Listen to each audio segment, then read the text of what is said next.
Boa noite a todos, que todos sejam muito bem-vindos à nossa reunião de hoje. O propósito dessa exposição de hoje foi de leituras de alguns livros, leituras de alguns artigos e algum estudo pessoal que eu fiz durante a pandemia. E o título, eu vou pedir até permissão para a Elisa, né, para ela me ajudar, porque a intenção que eu tinha inicialmente era de mostrar que as pessoas todas voltaram a viver em família. Então, ao lado da pandemia, que nos obrigou a isso, nós tivemos uma pandemia também de família, né, que as pessoas foram obrigadas a voltar a viver em família. E o estudo é justamente para mostrar os conflitos existentes entre as gerações e os conflitos existentes dentro da família. Nós observamos que ocorreu esse aumento de feminicídio, um aumento de agressões dentro da família, mas, ao mesmo tempo, teve coisas muito positivas, né, onde os pais puderam estar mais próximos dos filhos, puderam acompanhar mais, dar mais amor, mais atenção, mais cuidado, né? Então, no frigir dos ovos, né, o resultado, acredito eu, que foi muito mais positivo do que negativo. Só que quando a coisa é negativa, a mídia divulga mais, né? Então, a ideia de que a coisa não está bem. E, pelo contrário, a gente vê que muitas coisas melhoraram, e muito, em relação a isso. Bom, a gente começa fazendo um estudo sobre gerações. Quando nós falamos em gerações, que é mais ou menos uma parte comportamental que existe de um grupo que nasceu num determinado período de tempo. Quase sempre esse grupo de espíritos tem algumas características específicas. E as gerações, elas eram marcadas antes, mais ou menos no espaço de 15 a 20 anos. Então, para vocês terem uma ideia, a geração clássica é a geração que nasceu antes de 1940. A geração de 1940 a 1960 é a chamada geração Baby Boomers. A geração de 1960 a 1980 é a geração X. Então, já tem um desenhozinho no esquema aí, a geração Baby Boomers é aquela que teve a explosão de bebês, né? Foi aquela geração que veio da guerra, que veio da Segunda Guerra Mundial, e onde eles começaram a ter muitos filhos, né? Então, teve assim, uma multiplicação muito grande da população. A geração X é aquela geração que a gente vê da televisão. A partir da década de 80 até mais ou menos 95, tem a geração Y, ou geração milenial, ou millennials, onde já começa o uso da internet e do computador. A geração Z é quem nasceu da década de 90 em diante, a geração do smartphone. E a partir de 2010, já existe a geração alfa, que é a geração dos que estão nascendo a partir de 2010. Observe vocês que as características das gerações, elas começaram a encurtar num período de tempo, né? A geração XY, por exemplo, foi 15 anos, e a geração Z, ela teve menos de 15 anos, né? Foi de 90 até 2010, quer dizer, teve 10 anos, essa geração alfa, que nós vamos falar agora sobre cada uma delas.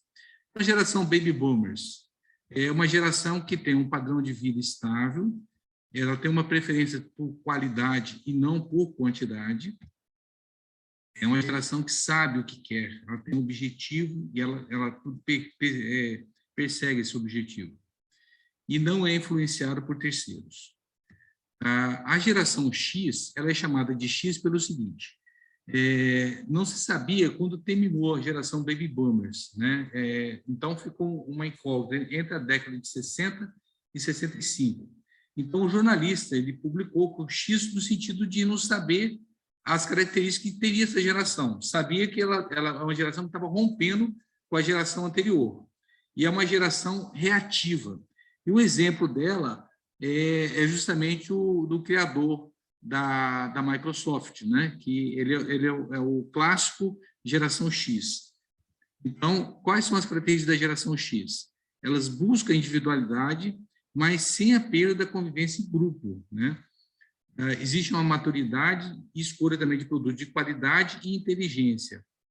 Ela rompe com as gerações anteriores e todos os seus paradigmas. Ela começa a criar novos valores a partir de então. Ocorre nessa geração uma busca muito maior pelos seus direitos e uma preparação e preocupação maior com as gerações futuras. Ele já começa a ver o que ele vai deixar para as futuras gerações. E uma busca muito grande por liberdade. A gente lembra que nessa geração também é a geração dos hippies, né? Quando a gente fala também dos certinhos, mas teve a geração dos hippies, que romperam com todo e qualquer protocolo existente com relação ao baby boomers. A geração Y, que são chamados de cívicos ou mileniais, porque é a geração do milênio, né? Já da virada do milênio, eles estão sempre conectados, já começaram a ter um contato maior com a internet, então eles estão sempre conectados, procuram sempre informações fáceis e imediatas, preferem digitar ao invés de escrever, preferem e-mails a cartas, vivem em redes de relacionamentos virtuais, compartilham tudo que é seu, compartilham dados, fotos, hábitos, tudo eles põem na rede social. Estão sempre em busca de novas tecnologias e têm um grande fluxo de informação diariamente. Eles recebem uma informação muito grande. Tem até um psiquiatra que ele fala da síndrome do pensamento acelerado, né, que atinge principalmente essa geração.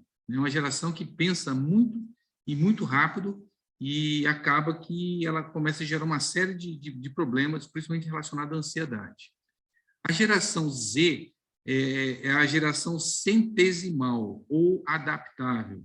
Elas são desapegadas das fronteiras geográficas. A gente lembra que a geração Z é aquela geração que nasceu da década de 90 para frente. Né? São muito ansiosos, têm muita falta de intimidade com as relações sociais, com as intercomunicações, têm uma forte responsabilidade social e uma necessidade extrema de interação e exposição de opinião. E agora vem a geração alfa. Essa geração alfa que está provocando realmente um monte de preocupação. Nós vamos falar algumas características dela. A geração alfa é quem nasceu de 2010 para cá, em frente. Então, a grande diferença entre essa geração alfa e a Z é que eles têm uma interação com a tecnologia desde que nasceram. A geração Z demorou um pouquinho mais. Então, eles já nasceram dentro da tecnologia.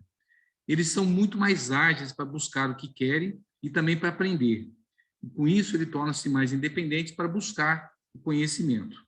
E, por conta dessa quantidade de estímulos sensoriais que eles recebem, são crianças mais inteligentes.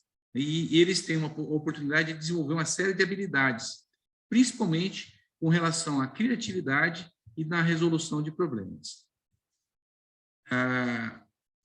É um grupo que valoriza a interação, contudo não gosta apenas de receber informação, gosta do conhecimento que pode ser aprendido por meio da experiência. É interessante isso aqui.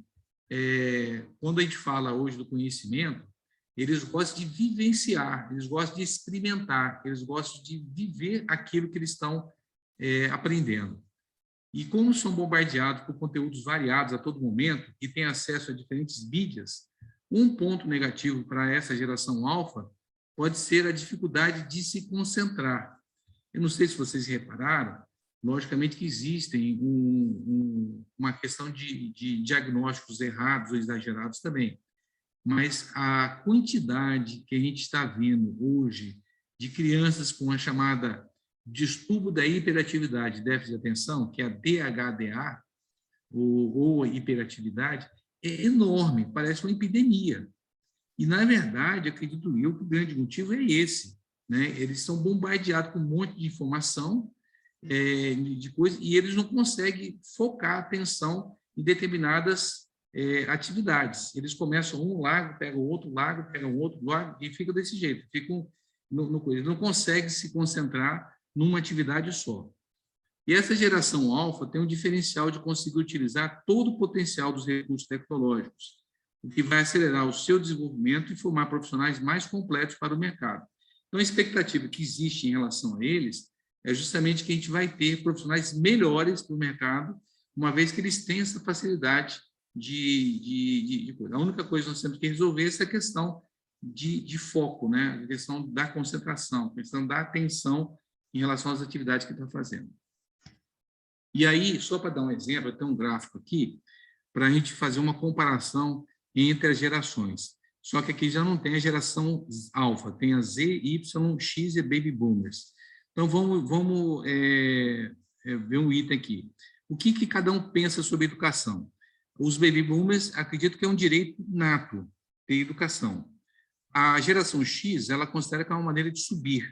A geração Y já acha um gasto e a geração Z não vale a pena. Eles não se preocupam muito com formação, com a questão de terminar cursos, de fazer mestrado, fazer doutorado. Eles não têm isso aí, não. Em relação à mudança de emprego, né? A geração Baby Boomers, ela fala que se você ficar trocando muito de emprego, você fica para trás. A geração X já fala que é necessário a mudança de emprego. A geração Y diz que é uma rotina.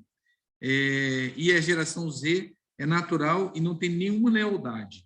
Esse pessoal da geração Z, aqueles que passam num concurso muito concorrido, por exemplo, da Polícia Federal, e, de repente, alguma coisa que desagrada a eles, simplesmente pede exoneração, porque eles não concordam com aquilo.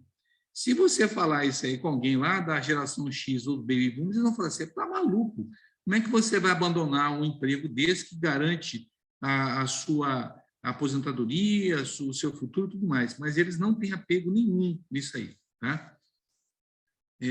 Logo no começo, nós postamos, eu vou até voltar aqui um pouquinho, depois, se vocês quiserem ver, eu acabei esquecendo, aqui tem um link que depois a gente vai disponibilizar no grupo, que é um link onde ele tem um vídeo explicando direitinho cada geração. Não dá para passar aqui, então eu vou botar o link depois para vocês verem. Vamos lá. Então, hoje, nós falamos muito em crise, né? Que a crise principal, que dá origem a todas as outras, é a crise moral, que é uma consequência, em grande parte, do desmantelamento dos laços de família, como vem ocorrendo. Nas últimas décadas, o número de homicídios entre adolescentes quadruplicou, o número de suicídios triplicou, o de estupros dobrou. Com mais da metade dos casamentos atualmente terminando em divórcio, milhões de crianças estão sujeitas a problemas que muitos cientistas sociais associam à dissolução da família. Isso aqui de um autor americano chamado John Gottman. Ele faz esse diagnóstico em relação à família. E aí, a gente vai na Joana de Ângelo, através da psicografia de Divaldo, e que ela faz essa afirmação, que quando a família periclita, por essa ou aquela razão, sem dúvida, a sociedade está a um passo do malogro. Então, a gente entende que a família é a célula máter da sociedade. Se nós pudéssemos dizer que a sociedade seria a união de famílias e que a família é a primeira organização social que existe dentro da sociedade. Então, a família, na verdade, ela é determinante para o que acontece na sociedade, porque a gente observa que o que está acontecendo na sociedade é o que está acontecendo em casa, é o que está acontecendo hoje na coisa. E quando a gente fala nessas gerações, a gente vai observar assim, eu tenho certeza que cada um falou assim, eu sou geração X, eu sou geração Y, etc, etc. Na verdade, existe uma grande mistura, porque nós convivemos. Hoje, no mercado de trabalho, tem desde Baby Boomers, junto com a geração X, com a geração Y, com a geração Z, e agora está entrando a geração Alfa, tudo junto no mercado de trabalho. Então, de uma forma ou de outra, uma influencia a outra, certo? E a gente lembra que as gerações existem, que uma geração tem que preparar o caminho para a outra conseguir desenvolver-se. Então, uma geração é mãe ou pai da geração futura. E aí que vem um grande problema, porque a partir da geração X, começou-se a ter uma dificuldade muito grande de coisa. Então, as gerações elas vão pegando alguma coisa. Por exemplo, hoje, na geração X, nós temos, por exemplo, o Heraldo, que ele é um cara que entende bem, ele consegue transitar bem na questão de computador, de rede social, de trabalhar isso aí, né? E ele é geração X. Então, a gente observa que existe uma certa influência e cada um pode ter o predomínio de uma coisa ou de outra. Mas, de uma forma ou de outra, a gente observa que a sociedade está doente e, consequentemente, a família também o está. E aí nós fazemos essa pergunta, cada um de nós pensar: será que a instituição familiar ruiu? Ela faliu? Não tem mais jeito? Não tem mais como resgatar? Não tem como mudar isso aí? E aí que vem realmente a questão da pandemia, porque na pandemia nós fomos obrigados a voltar para dentro da família. Nós fomos obrigados a dormir em casa, a almoçar todo dia com os filhos, a jantar com os filhos. E a gente observa que isso era uma coisa inédita, porque hoje tanto pai quanto mãe trabalham fora. Os dois saem de casa. E quase não tem contato com as crianças. Então, foram suspensas as aulas, a maior parte das pessoas ficaram em home office e foram obrigados a ficar em casa. E aí que vem aquela dificuldade, porque cada um teve que estabelecer o seu terreno. Então, por exemplo, estava em home office, a pessoa ia para o quarto e cumpria o horário dentro do quarto. E tinha que conversar com as crianças, que não podia fazer barulho, não podia interromper, não podia coisa, como se tivesse o papai e a mamãe trabalhando. Mas a grande vantagem é que eles passavam a almoçar em casa, passaram a jantar em casa, a dormir, acordar, a tomar o café da manhã, a estar junto com a família na mesa. Isso foi muito importante. Isso foi um resgate, realmente, da instituição familiar. E, com certeza, isso teve resultado e ainda vai surgir muitos resultados positivos a partir de então. E aí a gente pergunta também, quanto a família é importante para nós? Quanto que ela é importante para cada um de nós? Né? E a palavra família estimula em cada um de nós ideias de um ambiente que promove arrimo, acolhimento, conforto, proteção. Quando a gente fala assim, vou voltar para casa, eu vou com a minha família, vou passar o final de semana com a minha família. Então, subentende que nós temos esse ambiente, né, de acolhimento. E o que seria família para cada um de nós? O que seria família para você? O Luiz Fernando Veríssimo tem uma frase interessante falando o seguinte, que a família não nasce pronto, ela constrói-se aos poucos. E é o melhor laboratório do amor. A família é o local onde nós treinamos para amar. E aí que vem várias coisas que nos ajudam. Primeiro, o esquecimento do passado. Uma vez que você, esquecendo-se do passado, você não é contaminado pelas coisas que nós já fizemos antes. Então, você pode amar a sua mãe, ou o seu pai, ou o seu irmão, que foi o inimigo do passado. Mas ali, pelo esquecimento, você acaba oportunizando esses sentimentos positivos. Então, a família é o melhor laboratório do amor. Bom, tudo isso que nós estamos falando foi baseado nesse livro Saúde das Relações Familiares, do Alírio, O Alto Amor, do Andrei Moreira, o SOS Família, da Joana de Ângeli, psicografada por Divaldo Pereira Franco, o Livro dos Espíritos, o Evangelho segundo o Espiritismo, são as obras básicas de Kardec, e aqui nós temos os links e as referências que nós pegamos na internet. Tá? Então, dando continuidade, agora nós vamos fazer a reflexão. Qual é sua família? Como é sua família? Como é que nós podemos imaginar a nossa família? Nossa família está doente? A nossa família tem algum tipo de dificuldade de relacionamento? A gente lembra da leitura preparatória, né, que foi de propósito. Às vezes nós fazemos discursos maravilhosos para os outros, nós aparentamos ser uma pessoa espetacular, mas a gente não cuida da família. A gente não cuida daquele velhinho, como diz a Ângela, com a caducidade, né? Botamos um asilo, não acolhemos. Então, como que é a nossa família? E Joana de Ângeli, ela fala no livro SOS Família.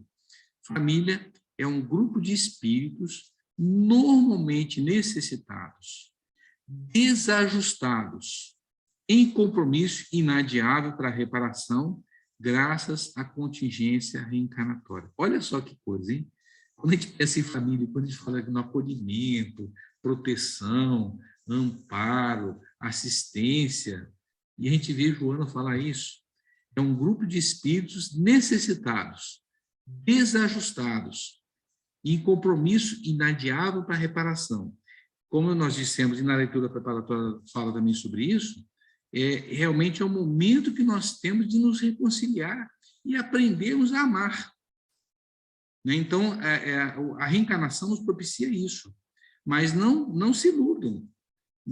A nossa família ali está realmente esses espíritos necessitados, desajustados e em compromisso para a reparação. Então, a Joana ela coloca tudo em pratos limpos e com aquela delicadeza que lhe é própria. Emmanuel, no livro Pensamento e Vida, ele fala que a família constitui o centro de nossos reflexos, sejam agradáveis ou desagradáveis. Cada criatura está ajustada ao raio de ação que é capaz de desenvolver. Então, ele diz o quê? Nós temos reflexos que são positivos ou não, e cada um só pode dar aquilo que tem. Então, ele só vai agir dentro daquele raio. Não adianta esperar mais daquela pessoa, e ele não vai dar. Ele só vai evoluir naquele raio.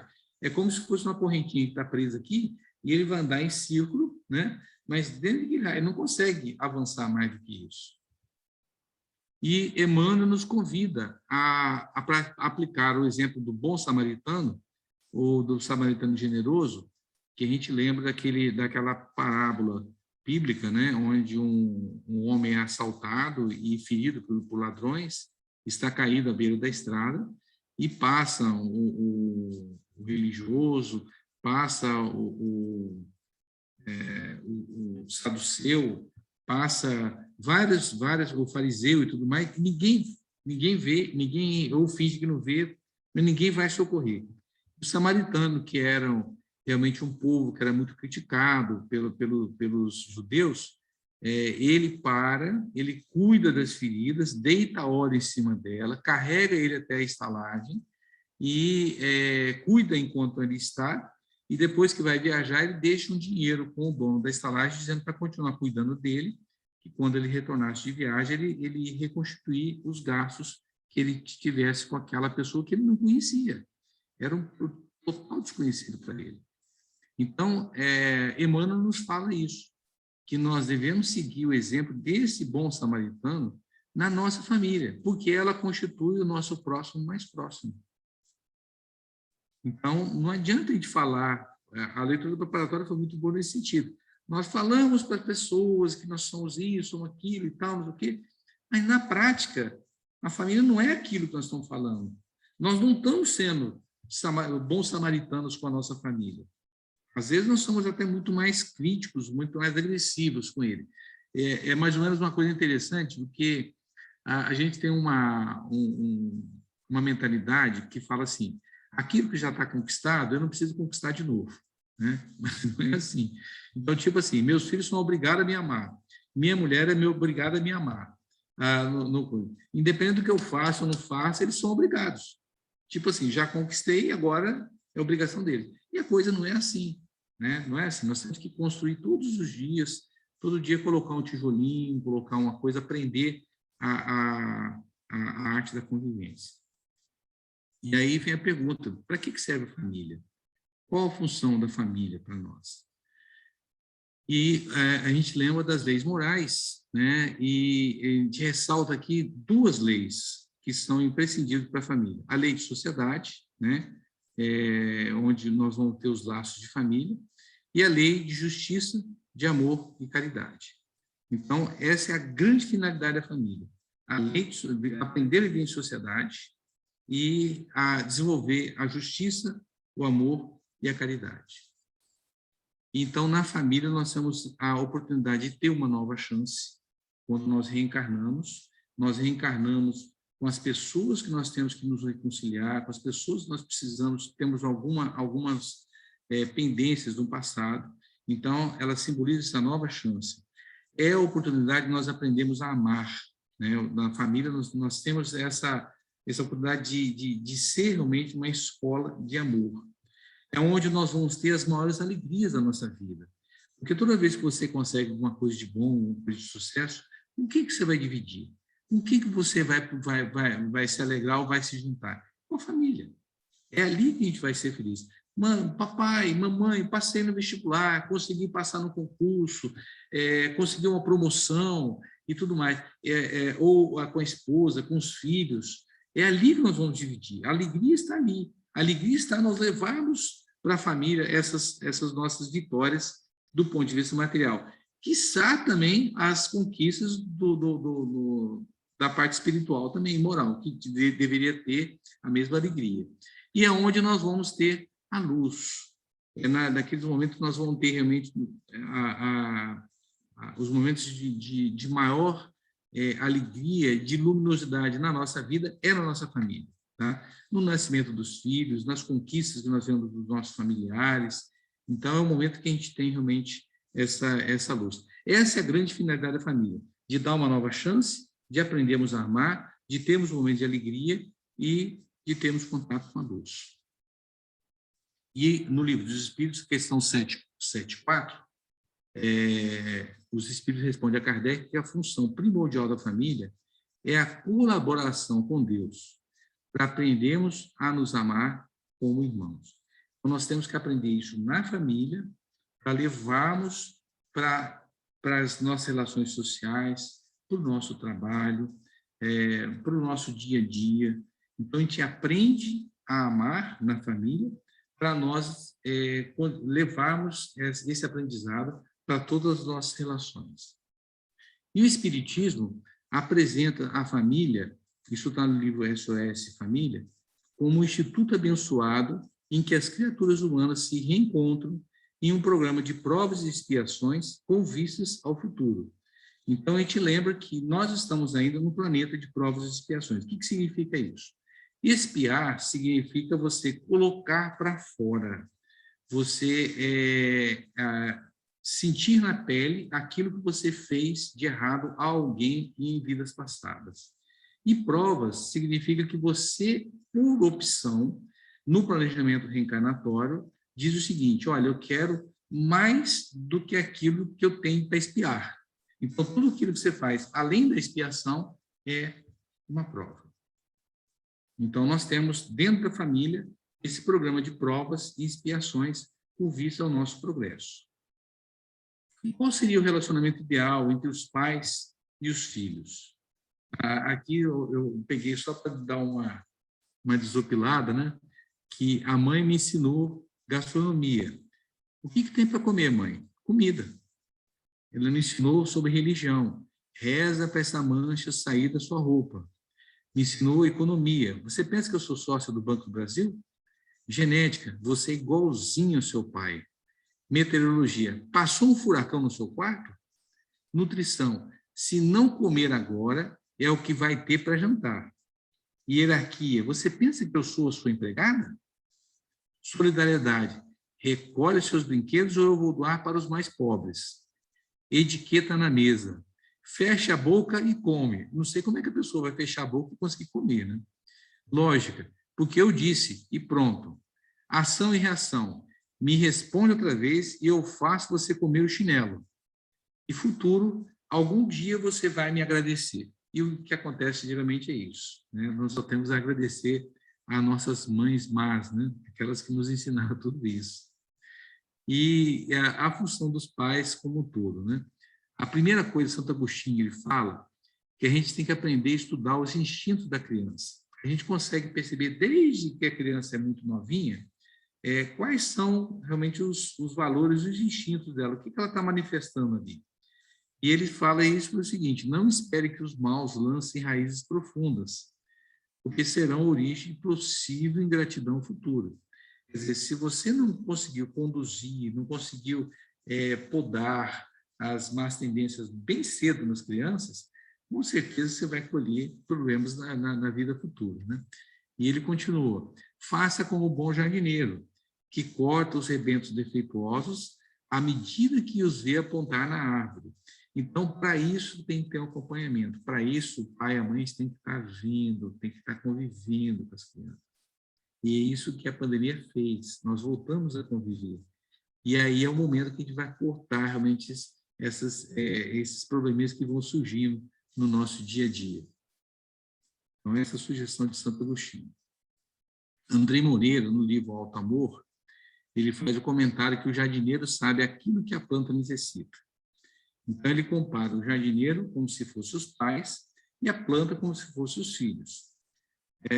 E a planta, ela entende ou sabe que a sua vontade ainda é imperfeita. E ela caminha para onde o seu peso levar. Porque a planta ela vai crescendo, né, acompanhando a luz do sol através do chamado fototropismo, e a raiz vai crescendo em direção à terra, que é o chamado geotropismo. Então, à medida que ela vai subindo, se não tiver alguma coisa para escorar, ela vai cair para o lado que o peso dela levar. E essa a tendência é levar ela para o solo. Só que o destino dessa planta não é descer, não é ir para o solo, não é rastejar. O destino dela é ir em direção ao alto. Aí o jardineiro, para reorientar e direcioná-la para onde deve ir, coloca uma estaca, que é guia. Assim faz Deus conosco. Então, Deus é o jardineiro conosco. Ele coloca os pais para nos ajudar nessa tarefa, que é de colocar realmente uma estacazinha. O que é essa estaca? O que não podemos entender por essa estaca? São os valores, são a educação que as crianças veem nos pais. A gente volta a lembrar novamente que instrução é aquilo que você lê, é o que nós estamos fazendo aqui. Nós estamos estudando e eu estou replicando com vocês. Isso é instrução. Educação é se vocês colocarem em prática isso que vocês estão vendo. Aí, essa prática vai levar para os filhos a estaca. Porque fala assim, o papai ou a mamãe faz isso e eu tenho que fazer. Eu não posso fazer diferente dele. Então, essa é a estaca que nós temos que colocar para os nossos filhos. E aí nós vamos falar agora do outro livro da família, que é a função educadora da família, né? Emmanuel, no Consolador, diz que os estabelecimentos de ensino podem instruir, que seriam as escolas, seriam as faculdades e tudo mais, mas só o Instituto da Família pode educar. Por essa razão que eu quero explicar. Eles têm que ver a vivência de cada um dos seus familiares, do seu pai, da sua mãe, que vai realmente educar. E é por essa razão que a universidade poderá fazer um cidadão, mas só o lar pode edificar o homem. E a gente lembra também que tanto os pais quanto os filhos são espíritos em processo de aprendizagem, mas a tarefa paterna e a materna se expressa numa aplicação consciente da vontade e na utilização da inteligência e sentimento na direção dos filhos. Não se pode esperar a perfeição, mas sim, dos pais, o exercício da doação, da presença. O amor que conhecemos tem ainda uma forte dose de egocentrismo, né? Mesmo dos pais também. A gente mais exige do que doa. Por isso, Deus confiou à mãe a missão de dispensar o afeto e infundir no seu coração reservas de abnegação, de meiguice, de paciência para atender as necessidades do filho. O pai passa a ser autoridade, mas é a mãe que tem essa capacidade de dispensar o afeto, né? de ter a paciência para poder atender todas as necessidades dos filhos. E aqui nós vamos falar sobre o Instituto Familiar. Nós vamos comparar esse Instituto Familiar a uma casa. A gente lembra que uma casa, para ela existir, a primeira coisa que tem que ter é ter um alicerce, base. Se você não tiver uma boa base, você não consegue construir uma casa estável. E o alicerce da casa é o amor recíproco. Lembra que nós falamos que nós temos que aprender a amar, né? E na família é o local que nós temos que aprender isso aí. Então, se nós não tivermos um amor recíproco dentro da família, nós não temos alicerce. Então, tanto as paredes quanto ao teto, eles não teriam solidez ou estabilidade para permanecer como estão. As paredes da casa, nós temos 4 paredes. Uma das paredes é da autenticidade, e consiste que em cada membro da família saber o seu exato papel na sociedade familiar. A mãe, ela cabe distribuir a afeição e ter uma força integrativa. Ao pai, a autoridade, como chefe da família, e os irmãos rivais na competição, na posse e na atenção dos genitores, espera-se que eles consigam vencer o egoísmo e aprender a ter o sentimento de fraternidade. Então, cada um na família tem que exercer seu papel. Mãe tem que ser mãe, pai tem que ser pai, filho tem que ser filho. Não se pode inverter. Se inverter, a parede não tem estabilidade. A outra parede que nós vamos ter é da assistência. E a assistência seria o interesse dos pais em organizar e preservar a vida doméstica, protegendo-a de tudo que possa perturbar e destruir, exigindo a presença de uma alma que dê aos filhos o carinho, a orientação e a cobertura moral de que necessitam.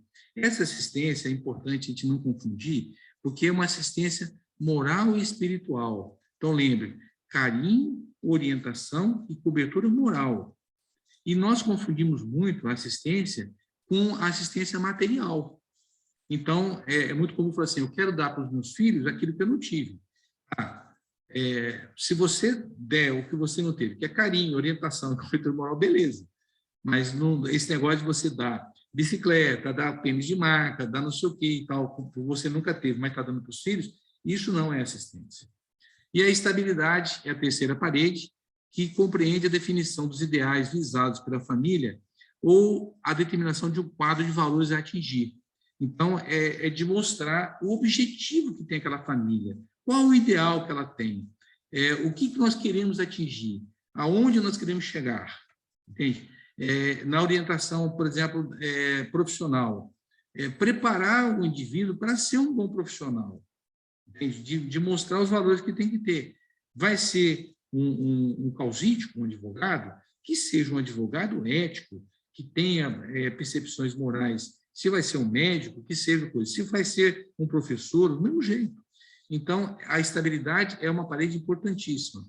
A quarta parede, que é para deixar a casa em pé, seria a parede da harmonia, onde você tem correlação de diversos valores cultivados pelos pais, como o amor, a autoridade, o bom entendimento, a confiança e sinceridade recíprocas e a capacidade de esquecer e perdoar.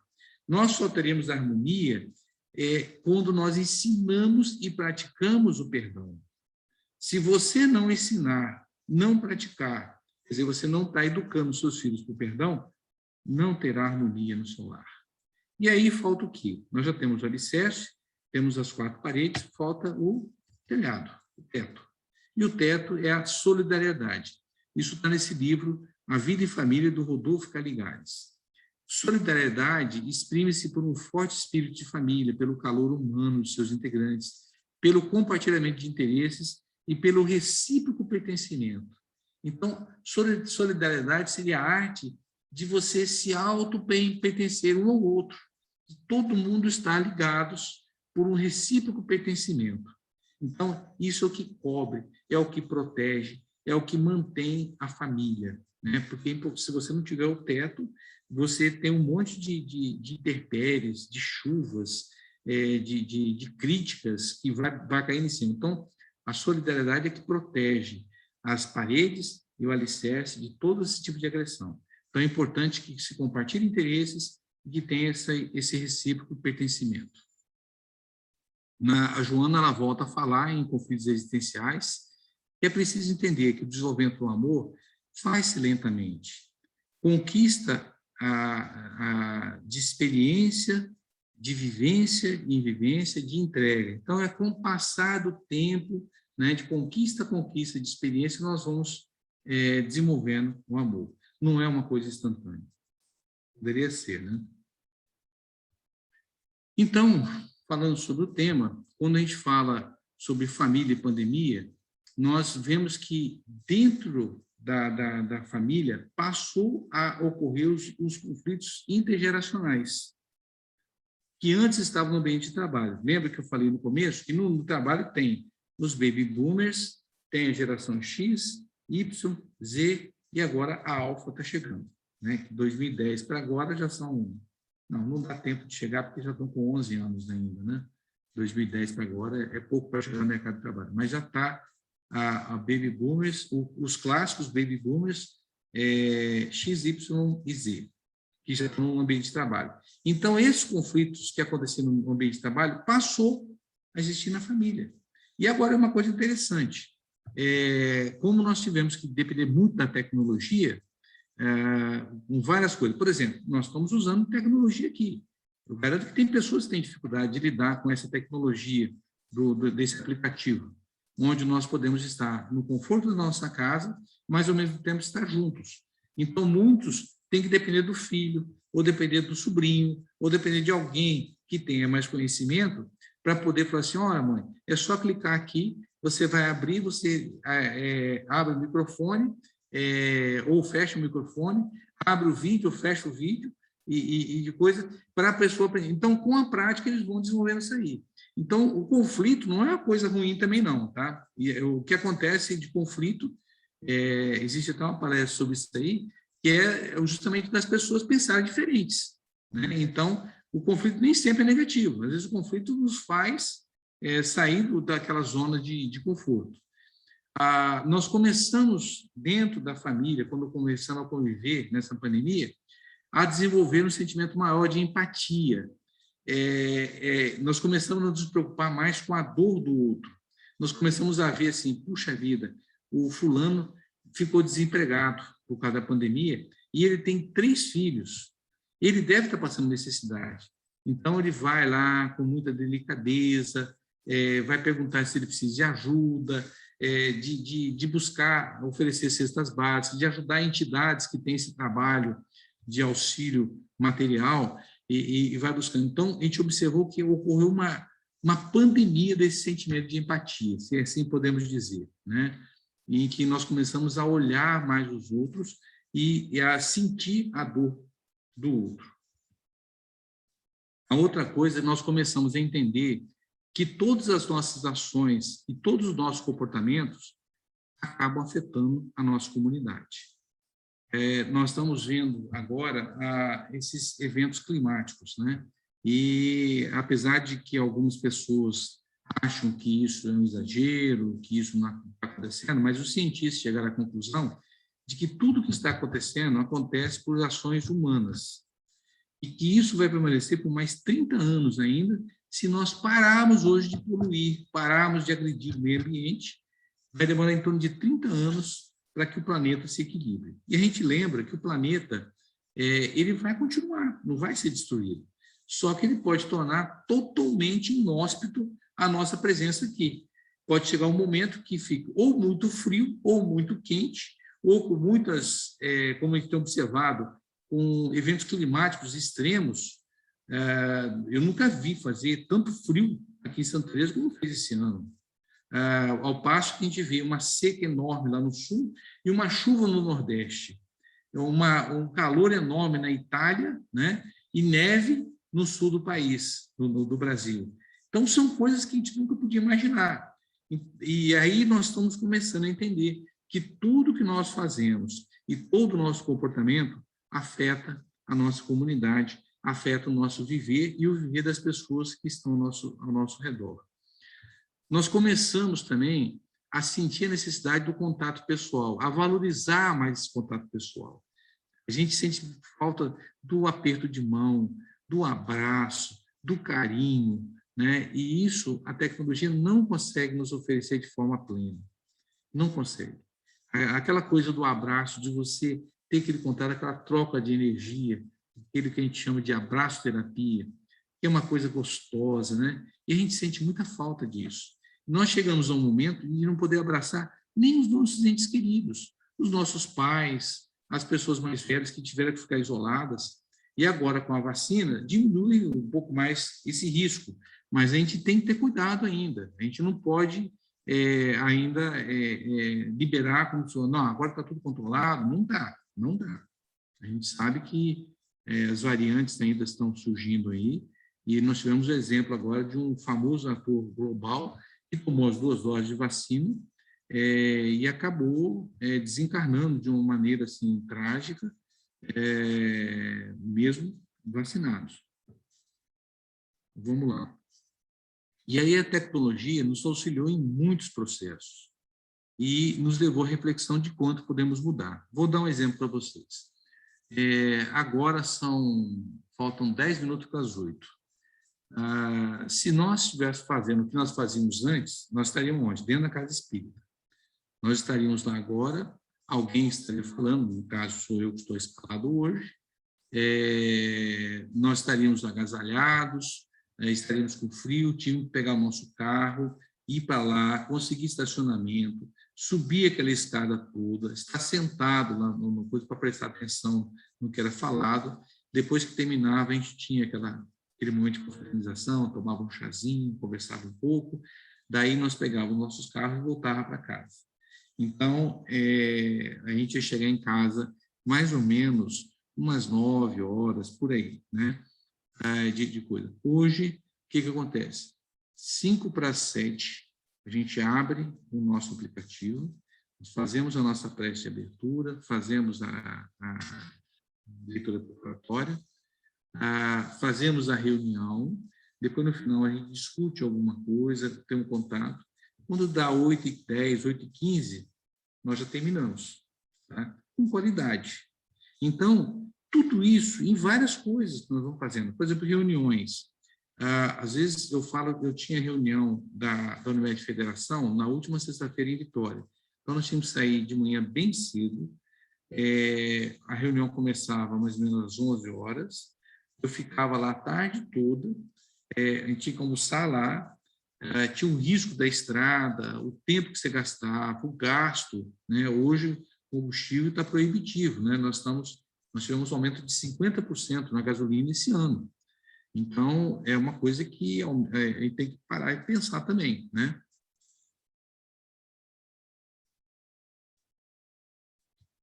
E aí, voltava, quando chegava em casa, chegava de noite.